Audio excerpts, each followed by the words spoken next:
بھوپال کے قریب ایک گاؤں کا واقعہ ہے۔ لوگ عام طور پر جاہل اور نماز وغیرہ سے بے تعلق تھے۔ ایک عالم اس گاؤں میں جانے لگے۔ انہوں نے لوگوں کو غیرت دلائی اور ان کو جوڑ کر نماز پر آمادہ کیا اور وہاں جمعہ بھی قائم کیا۔ اب وہاں 5 وقتہ نماز اور جمعہ ہونے لگا۔ اس کے بعد ایسا ہوا کہ شاہ محمد یعقوب مجددی رحمۃ اللہ علیہ کا اس گاؤں میں جانا ہوا۔ اگلے دن جمعہ تھا۔ لوگوں نے کہا کہ آپ کل تک یہاں ٹھہریں اور کل آپ ہی یہاں جمعہ پڑھائیں۔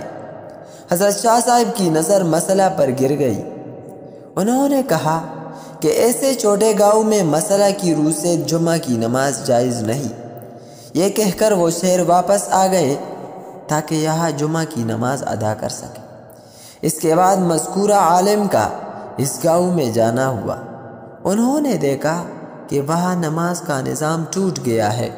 لوگوں نے اپنے گاؤں میں نماز جمعہ کی ادائیگی چھوڑ دی اور کسی بڑے مقام پر بھی جمعہ پڑھنے کے لیے نہیں گئے۔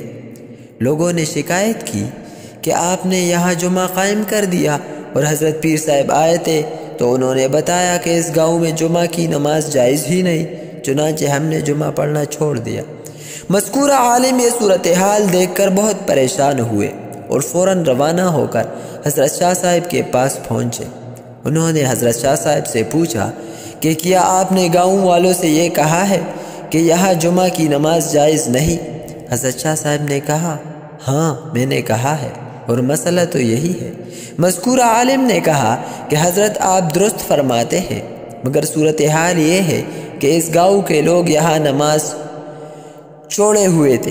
ان کو کہہ سن کر نماز کی طرف متوجہ کیا۔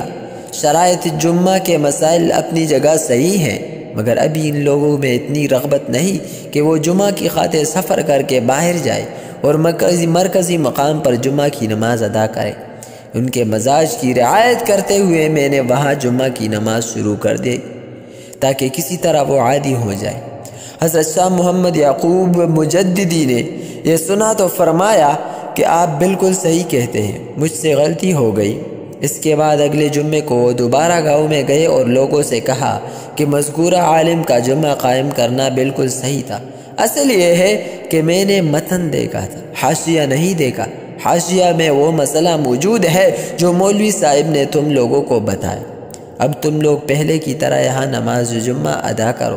اس کے بعد خود وہاں کے لوگوں کے ساتھ نماز جمعہ ادا کی اور پھر شہر واپس آئے۔